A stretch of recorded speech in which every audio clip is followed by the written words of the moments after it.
Bonjour, chers amis. Je me présente. Je m'appelle Diego Kramer. Je suis responsable des communications et affaires publiques à la Fondation David Suzuki au Québec. Je suis très content d'être avec vous aujourd'hui pour parler des transitions écologiques au Québec, dans nos communautés, dans nos quartiers. Euh, je travaille à la Fondation David Suzuki depuis 4 ans. Vous savez, la Fondation David Suzuki produit surtout de la recherche scientifique. Il fait de la vulgarisation scientifique dans le but de faire avancer des politiques publiques et d'encourager aussi des secteurs de la société civile et de secteurs de la production aussi à prendre un virage qui nous aide à rétablir notre lien d'interdépendance avec la nature. Cela veut dire vivre à l'intérieur des limites des écosystèmes, vivre en harmonie et établir des modes de production, de consommation et des modes de vie et des organisations sociales qui nous permettent de rester à l'intérieur des limites des écosystèmes. Comme vous, nous sommes très inquiets, très concernés par le changement climatique et la perte de biodiversité à laquelle on assiste depuis quelques décennies. On sait que la situation va en s'aggravant. Et c'est justement pour que les constats ne soient pas si décourageants qu'on a décidé il y a 3 ans d'aller parcourir un peu le Québec et voir ce qui s'est fait du côté des solutions. Donc, c'est ce qui allait bien dans tout ce qui va mal. Et à notre surprise, on a trouvé beaucoup de choses qui vont bien et beaucoup de choses qui nous encouragent. Et suite à cette recherche, on a sorti une centaine d'histoires inspirantes, encourageantes au niveau de la communauté, au niveau de l'innovation technologique, au niveau des universités, au niveau de la finance même. Et on est allé voir un éditeur de livres d'essais, La Presse, que vous connaissez bien, c'est l'éditeur d'un des grands journaux aussi ici au Québec. Et nous avons, quelques mois plus tard, publié ce livre qui s'appelle Demain le Québec et qui est inspiré du film français Demain, que peut-être certains d'entre vous avaient vu. C'est un film qui avait quand même suscité des vagues d'espoir un peu partout dans le monde. Donc, nous, on ne pouvait pas faire un film, mais on pouvait écrire un livre. Et donc, voilà, c'est dont je vais vous parler aujourd'hui. Je vais partager mon écran avec vous parce que cette présentation s'accompagne des fiches qui, on pense, rendent le tout un peu plus clair. Donc, comme je vous disais, on est allé sillonner le Québec à la recherche des solutions, mais on partait d'un constat quand même assez dévastateur, dans le sens où on savait que la situation n'allait pas bien et qu'il fallait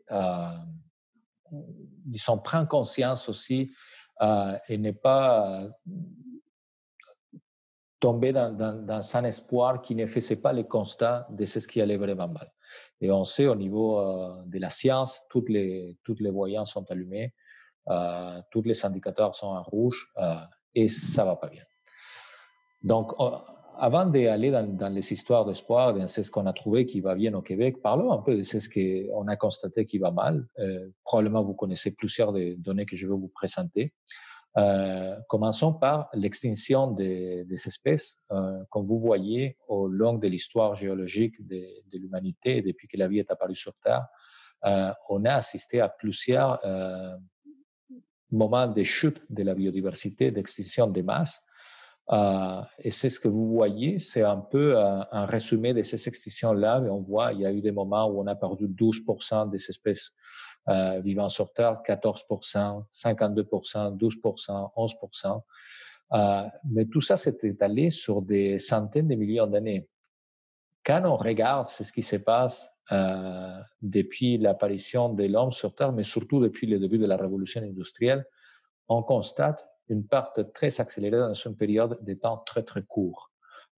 C'est ce qu'on appelle l'Anthropocène ou la sixième extinction des masses, et on considère que 50% des espèces sont déjà extinctes suite à ces déploiements tout assumés de l'activité humaine sur la surface de la Terre, la révolution industrielle, les émissions de dioxyde de carbone qui y sont associées et la perte des habitats naturels. Ensuite, si on regarde les variations de température dans les cycles géologiques de la Terre, on voit qu'il y a eu dans le passé des grandes variations de température, mais aussi étalées sur de longues périodes. Et c'est ce qu'on observe dans l'Anthropocène, c'est qui est la hausse de température et la concentration de dioxyde de carbone dans l'atmosphère a monté beaucoup plus rapidement que dans d'autres périodes de l'histoire géologique. Et cette augmentation-là est attribuable à la combustion d'énergie fossile depuis le début de la révolution industrielle dans le 19e siècle. Donc, vous voyez, ça monte en flèche. Et si vous regardez les indicateurs du GIEC ou de l'Agence météorologique internationale, mais vous constaterez que la situation s'empire d'année après année. On bat des nouveaux records de concentration de dioxyde de carbone à chaque année.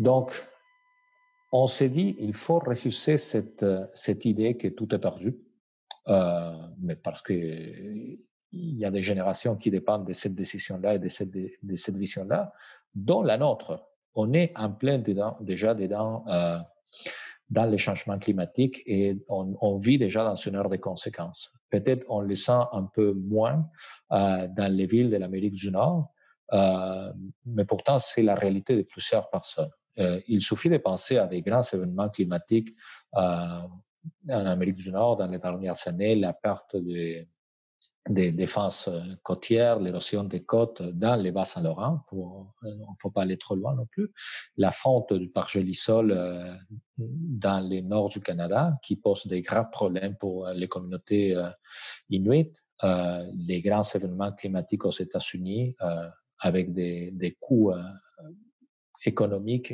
mais aussi humains très, très, très élevés, beaucoup de souffrances. Et on peut penser à la désertification, à la perte des terres agricoles dans l'ouest de l'Afrique et la situation explosive que cela cause au niveau des tensions à l'intérieur des pays, entre pays, la pression sur les flux migratoires, la pression sur les femmes qui se retrouvent souvent aux premières loges de la crise climatique, de par leur rôle et dans l'agriculture et dans les structures familiales. Donc, énormément de souffrances humaines partout au monde. Et on s'est dit, ben, on ne peut pas juste baisser les bras. Il faut reconnaître ce qui va mal, mais il faut refuser cet apocalypse, non? Cet apocalypse. Et c'est pour ça qu'on est allé chercher des exemples de transition. Et là, je tiens à faire une parenthèse parce que je m'adresse aujourd'hui à un public peut-être avec lequel j'ai été moins en contact et avec lequel je suis peut-être un peu moins familiarisé. Et je tiens à vous dire que je ferai un constat d'une erreur dans le processus de recherche peut-être qu'on a fait avec notre livre. On a cherché beaucoup d'exemples au niveau de la transition écologique dans les domaines de la haute technologie, dans les domaines de l'agriculture. On est allé dans plusieurs régions du Québec, mais on n'a fait pas assez d'attention aux communautés culturelles. Il y a des exemples des immigrants qui sont à l'avant-garde des innovations technologiques, des innovations sociales, mais je trouve honnêtement, comme un des 4 co-auteurs, qu'on a peut-être laissé quelques angles morts au niveau de la recherche universitaire et plus particulièrement dans la contribution des communautés d'ascendance afro-américaine, mais latino-américaine et asiatique, et du sud-est de l'Asie aussi.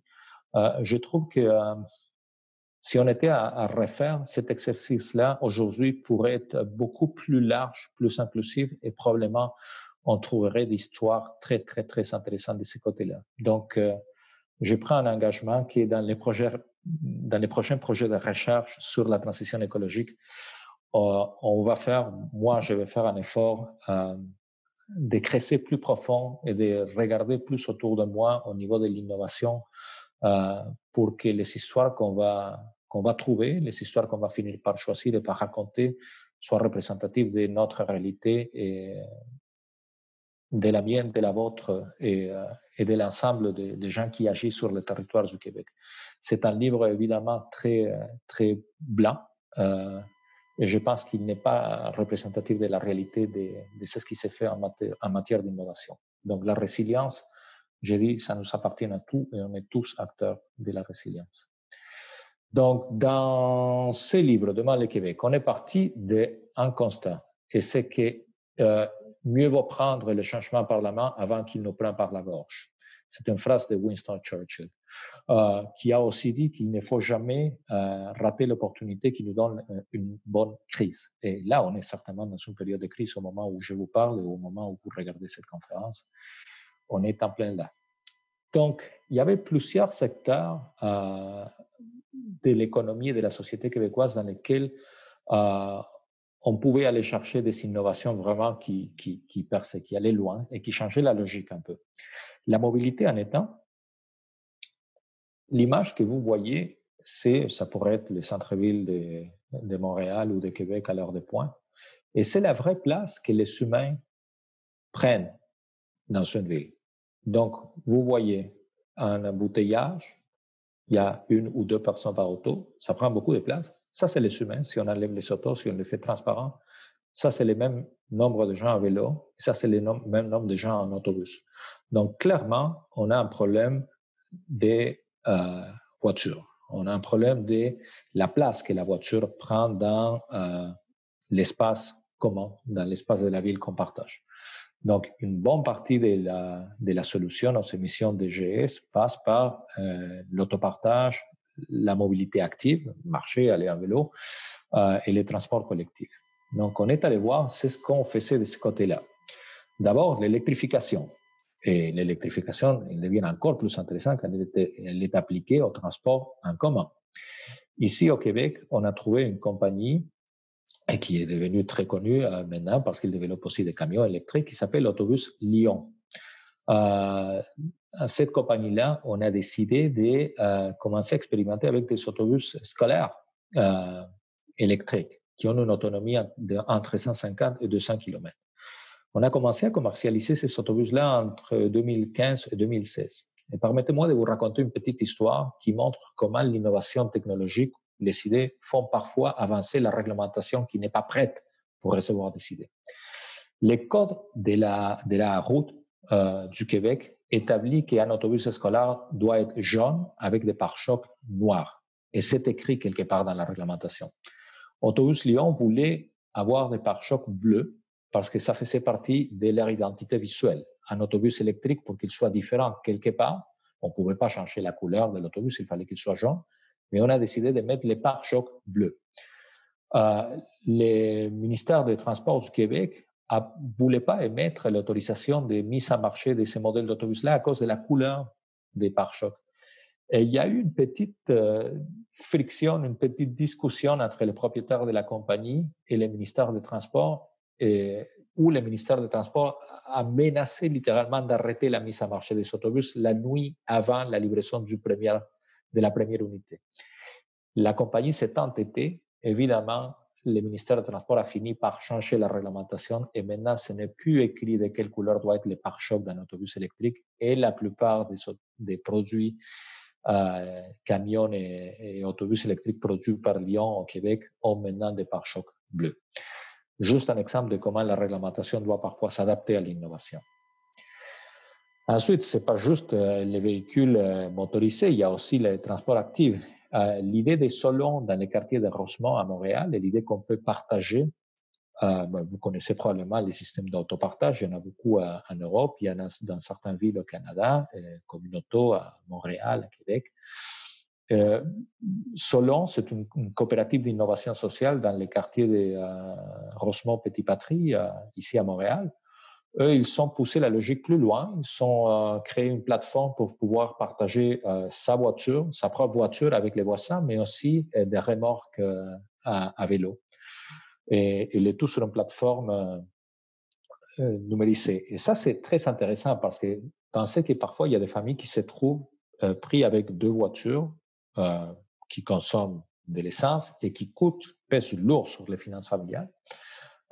Donc, parfois, quand on a des options comme l'autopartage et les transports actifs et des options pour transporter même des petites quantités de marchandises, on peut songer à se le faire d'une de voiture et ça, pour un ménage, ça peut représenter entre 4 000 et 8 000 dollars de moins de dépenses par année. Donc, c'est de l'argent qu'on économise. Donc, on devient peut-être moins endetté aussi.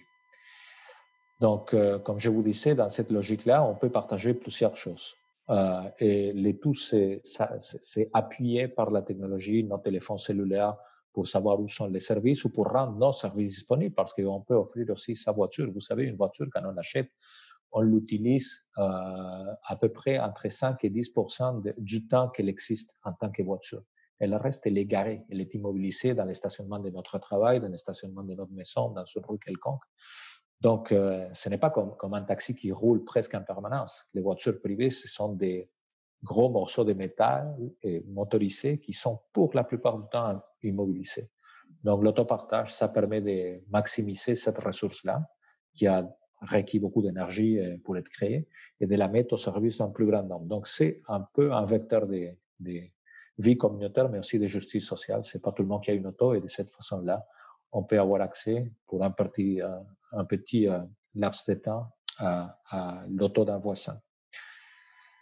Les municipalités aussi, l'État il y a un rôle à jouer. Il y a maintenant des municipalités au Québec où, vous savez, les flottes municipales, les municipalités possèdent plusieurs véhicules, mais ils ne les utilisent pas tout le temps. Donc, il y a des municipalités qui ont créé des systèmes d'autopartage dans les véhicules qui est utilisé pour transporter des fonctionnaires ou pour émettre des tickets quand il y a des interdictions de stationnement ou pour surveiller la voirie, etc.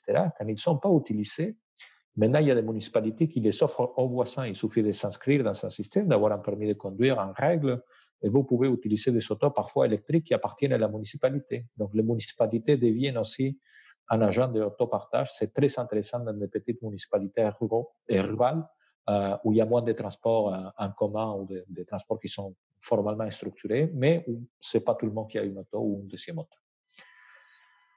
L'alimentation, ça c'est un vecteur majeur de changement. On sait que l'agriculture est à la source de plusieurs problèmes environnementaux à cause de la déforestation, de l'utilisation intensive des terres, des pesticides qui sont associés. C'est ce qui ça produit sur la biodiversité, sur nos cours d'eau, etc.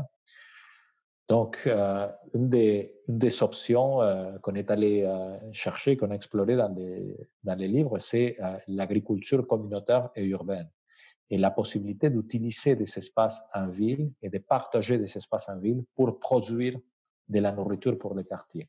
Vous comprenez que quelque chose qu'on produit localement dans un quartier, dans une ville, a voyagé infiniment moins que les légumes qui sont vendus au supermarché et surtout ceux qui viennent des États-Unis ou du Mexique. Donc, l'empreinte écologique est beaucoup plus faible. Puis, ça permet aussi de créer un espace de socialisation où les voisins peuvent se connaître et se rencontrer dans une activité de production d'aliments. Ils peuvent pas seulement partager la récolte, mais partager des recettes et partager des idées. Donc, c'est des incubateurs. Nourrir, c'est une coopérative d'achat local d'aliments très active en ce moment au Québec. Et l'idée, c'est de donner à tout le monde l'accès aux aliments locaux, bio, avec une très faible empreinte de carbone. On a cette image toujours des aliments biologiques qui sont un peu plus chers, et parfois c'est vrai. Mais les gens de Nourrir ont trouvé une façon de faire descendre les prix des aliments biologiques en achetant en très grande quantité et en créant une coopérative d'achat dans laquelle on ne va pas seulement acheter les aliments, on passe la commande en ligne, mais on peut aussi faire du bénévolat pour faire descendre le prix des aliments qu'on achète. Donc, par exemple, si moi j'offre 7 heures de bénévolat pour aller aider dans la distribution d'aliments, je vais avoir un rabais sur mon achat aussi d'aliments biologiques. Donc, c'est une façon de manger mieux et de faire descendre les prix pour que tout le monde puisse en bénéficier. Concombre au gaz, mais comme vous savez, les bâtiments et les chauffages produisent énormément de gaz à effet de serre, surtout quand ils sont faits, quand les bâtiments sont chauffés à gaz ou au mazout. Mais il y a des serres maintenant qui sont créées sur le toit du bâtiment qui profitent des excès de dioxyde de carbone justement pour faire pousser plus vite certains types de fruits et de légumes pour produire justement des aliments en ville. La question du bâtiment est fondamentale. Le secteur du bâtiment et le secteur du transport, c'est les deux plus grandes sources d'émissions de gaz à effet de serre au Québec et au Canada. Et au Canada, les bâtiments, c'est 25%, les transports, c'est à peu près 45%. Donc, bâtir mieux, c'est très important et créer des bâtiments qui sont éco-énergétiques et qui sont parfois même autonomes. Des bâtiments qui sont construits avec des matériaux écologiques qui aident à la séquestration de carbone, qui utilisent moins de béton. Vous savez, l'industrie du béton, c'est un grand émetteur de gaz à effet de serre au pays. Donc, on a trouvé, par exemple, l'exemple de la bibliothèque de Varennes qui devait refaire sa bibliothèque et qui a décidé d'aller très loin dans ce que la technologie nous permet de faire aujourd'hui. Ils ont fait un toit avec plus de 120 panneaux solaires, des puits géothermiques. Donc, la bibliothèque, elle est autonome. Elle génère toute son électricité. Elle est capable de s'échauffer, de s'éclairer en permanence. Elle produit même un surplus d'électricité qu'on songe à transmettre à une piscine municipale qui est à côté pour augmenter la température de l'eau sans prendre de l'électricité du réseau. C'est très intéressant, surtout dans des provinces où l'électricité n'est pas à 100% d'essence renouvelable, des provinces qui sont encore dépendantes des centrales au gaz ou au charbon. Donc, vous voyez, la bibliothèque est vraiment pensée dans une conception éco-énergétique ou même les livres. Un livre à la base, c'est du bois aussi, où les livres sont disposés de façon à augmenter l'équilibre thermique, donc à rendre les montées et les descentes de température plus douces. Les toits des grandes surfaces inutilisées dans nos villes, c'est ce que vous voyez là, ce n'est pas la campagne, c'est les toits d'un supermarché IGA à Ville-Saint-Laurent, un quartier densément peuplé de Montréal. Cet IGA-là produit des légumes sur son toit qui sont vendus en bas. On ne peut pas concevoir un aliment plus local que ce qui pousse dans les toits d'un supermarché. Dans ces quartiers aussi, avec cette méthode-là, on peut combattre les silos de chaleur. Donc, la qualité de vie des gens s'améliore. Et la vue même, imaginez dans chacun des appartements qui sont autour de là, il y a des familles qui habitent avec des enfants. Au lieu de regarder un toit ou un stationnement, ils regardent quelque chose qui ressemble à la campagne et qui nous reconnecte avec la nature. Donc, il y a beaucoup de choses très intéressantes qu'on peut faire au niveau de la construction et de la rénovation. Les maisons durables de Victoriaville construites avec des standards éco-énergétiques extrêmement élevés. L'idée, c'est que la maison profite de l'environnement et de la nature pour atteindre son équilibre thermique. Et finalement, je vais finir avec la question d'occuper notre territoire. Vous savez, en temps de pandémie, plus que jamais, on vit dans des moments de grande solitude et la reconnexion avec nos voisins et avec la communauté est fondamentale pour prendre le goût à la transition énergétique. Suite à la publication du livre demain, il y a plusieurs groupes de transition qui se sont activés ou réactivés au Québec. Ça nous a fait beaucoup de bien. C'est exactement ce qu'on cherchait avec les livres. C'est ce que vous voyez, par exemple, c'est les toits d'un stationnement qui est souvent inutilisé à Verdun, un quartier très densément peuplé de Montréal, très multiethnique aussi. Et ça, c'est un cours de yoga cet été pendant la pandémie. Vous regarderez, les gens sont tous à 2 mètres l'un de l'autre. Donc, c'est aussi la réappropriation des espaces communs dans une optique, pas seulement des transitions écologiques dans le sens pur et dur, mais aussi dans le sens des communautés. La communauté et les liens qu'on tisse, c'est très important pour pouvoir mener des projets jusqu'à la fin. Des groupes de transition comme ça se sont créés partout, dans des grandes et des petites communautés. Ils vont souvent prendre la problématique qui les recherche, et c'est très bien comme ça. Il y a des groupes qui vont s'axer sur les silos de chaleur, il y a d'autres qui vont se structurer autour pour lutter, par exemple, contre un projet de désherbage agricole. Ils veulent protéger leur territoire agricole. Il y a des groupes qui vont se mobiliser pour protéger la biodiversité des berges, les papillons monarques, etc. Donc, il faut toujours choisir la cause qui nous tient à cœur. Puis après, il y a d'autres causes qui vont apparaître et qui vont permettre au groupe de se pérenniser, d'exister sur le temps et de s'occuper de plusieurs problèmes. Vous savez, c'est un phénomène partout au Canada, pas seulement au Québec. Il y a des petits villages ruraux qui ont des graves problèmes démographiques. et de la difficulté à attirer ou à retenir des familles avec de jeunes enfants. Les cycles les cycles fatals d'un village rural, c'est la fermeture de la caisse populaire, la fermeture de la banque, la fermeture de l'école, la disparition des services de base, jusqu'à temps qu'il ne reste que le dépanneur. Et parfois, il y a des villages qui sont morts et qui arrêtent de collecter des taxes foncières. Ils sont plus capables de fournir les services de base parce qu'il y a plus de gens qui habitent pour payer des taxes et pour entretenir la ville et pour donner l'essence de communauté. Donc, l'exemple de Saint-Camille qui se trouve dans les livres, c'est un exemple très intéressant d'un petit village qui était sur le point de fermer boutique à la fin des années 80 au Québec, où un groupe de jeunes très créatifs et très visionnaires se sont dit on va sauver le village.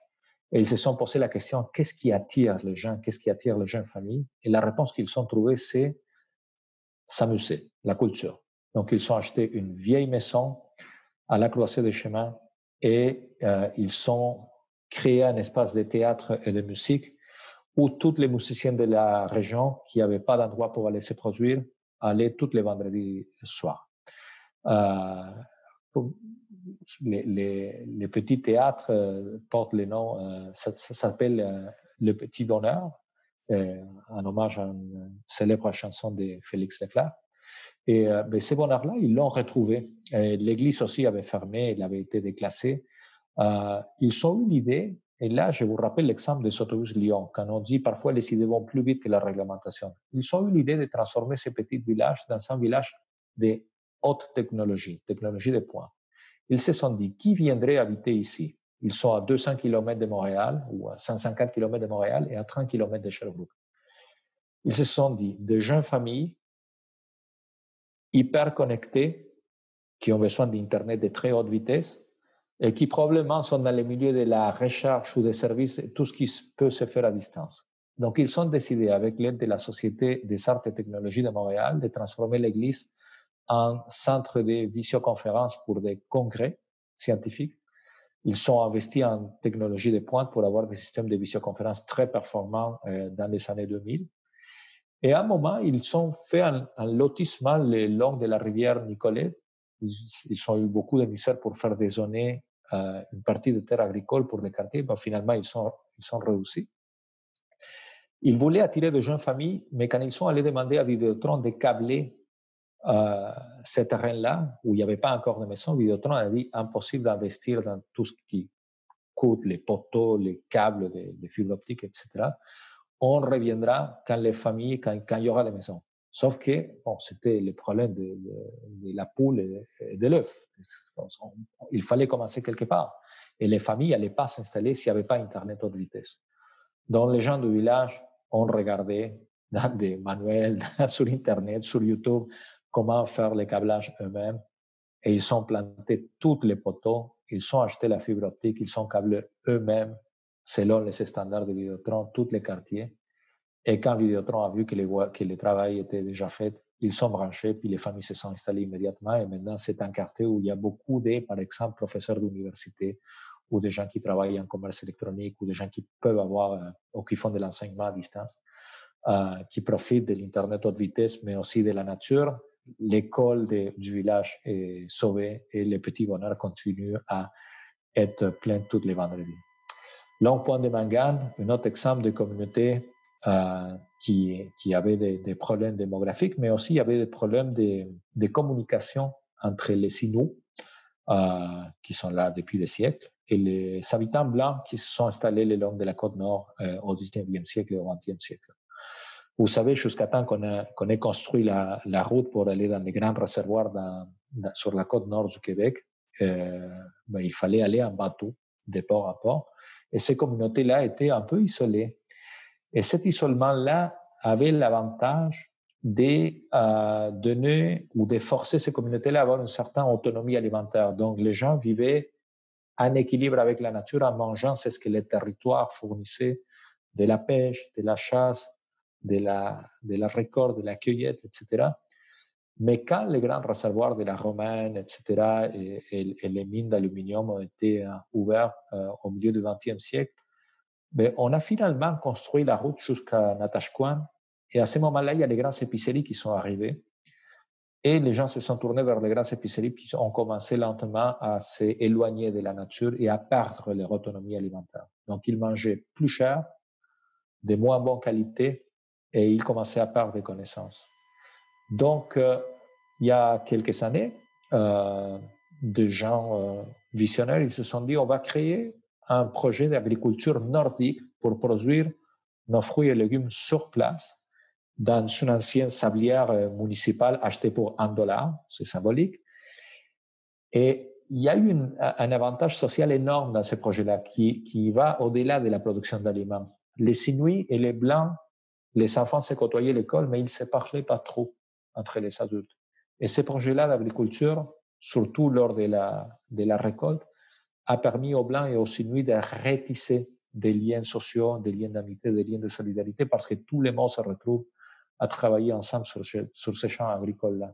Donc, c'est un exemple parfait d'autonomie alimentaire et aussi de revitalisation d'une communauté. Donc, voilà, c'est le long point de Mangan aussi. C'est les enfants à l'école. Ce sont des enfants inuits blancs, mais il y a aussi des gens des communautés culturelles qui sont allés s'établir là-bas. Vous voyez David Suzuki dans un coin de l'image. Il est là parce qu'il a donné un prix à ces projets-là. Donc, voilà, c'est des communautés qui ont retrouvé de l'espoir via des projets fédérateurs. Qu'est-ce qui se passe chez nous? Bon, comme je vous disais, il y a beaucoup de groupes de transition qui se sont réactivés suite à la publication du livre, mais aussi avec l'élan que le mouvement pour le climat a pris avec des personnalités comme Greta Thunberg ou d'autres personnalités à l'échelle plus locale aussi. Donc voilà, il ne faut pas douter de notre capacité de changer les choses parce qu'elle est redoutable. 3 preuves du pouvoir citoyen. 50 à 70% de leviers d'action contre le dérèglement climatique se trouvent au niveau local. On sait, les villes ont un rôle énorme à jouer. On considère, selon le dernier rapport du GIEC, que les villes pourraient contribuer jusqu'à 50% de l'effort de réduction des GES mondial. Il suffit que 3,5% d'une population soit mobilisée pour qu'une lutte non violente renverse un gouvernement. Donc, quand on marche dans la rue de façon pacifique et qu'on est nombreux, les changements arrivent beaucoup plus vite. Et on n'a même pas besoin d'être tous. Quand on est un nombre considérable, vous voyez, 3,5%, les changements commencent. Et il faut aussi, au-delà de tout ce qu'on fait nous-mêmes, se réapproprier la démocratie et commencer à interagir avec les instances du gouvernement. La plus proche est certainement les conseils municipaux. On le sait, l'année dernière, il y a eu 500 000 personnes qui étaient dans la rue de Montréal. Je veux bien croire que ce n'était pas seulement parce que Greta Thunberg était là, mais c'est parce qu'on ressentait tous dans notre cœur l'urgence climatique, l'urgence de s'attaquer à la perte de biodiversité, et parce qu'il y avait un mouvement qui était déjà en branle, un mouvement qui était déjà un mouvement pour la transition écologique. On était nombreux, on est encore nombreux. Et c'est sûr que la COVID a mis des distances entre nous, mais la crise climatique est là, la crise de perte de biodiversité est là. C'est ce que vous voyez, c'est le nombre de groupes de transition qui sont actifs en ce moment au Québec. C'est ce qu'on a pu inclure dans la carte. Il y en a d'autres. Et ça, c'est des groupes qui se sont créés suite à la publication du livre. Ils ont souvent pris les noms d'EMA comme préfixe. Donc voilà, avec ça, j'ai fini ma conférence. J'espère que vous avez trouvé des histoires intéressantes. Il y a plusieurs sortes dans les livres. Et comme je vous dis, j'ai fait une promesse solennelle. La prochaine fois qu'on écrira Demain le Québec ou la deuxième partie de ces livres-là, on va faire un effort beaucoup plus grand pour aller chercher des histoires, je ne veux pas dire beaucoup plus loin, mais beaucoup plus autour de nous. C'est important de se réveiller à la réalité et à l'apport richissime des communautés culturelles, dans la communauté afro-américaine, dans la communauté des Caraïbes, dans la communauté latino, dans la communauté asiatique, dans la communauté de l'Asie.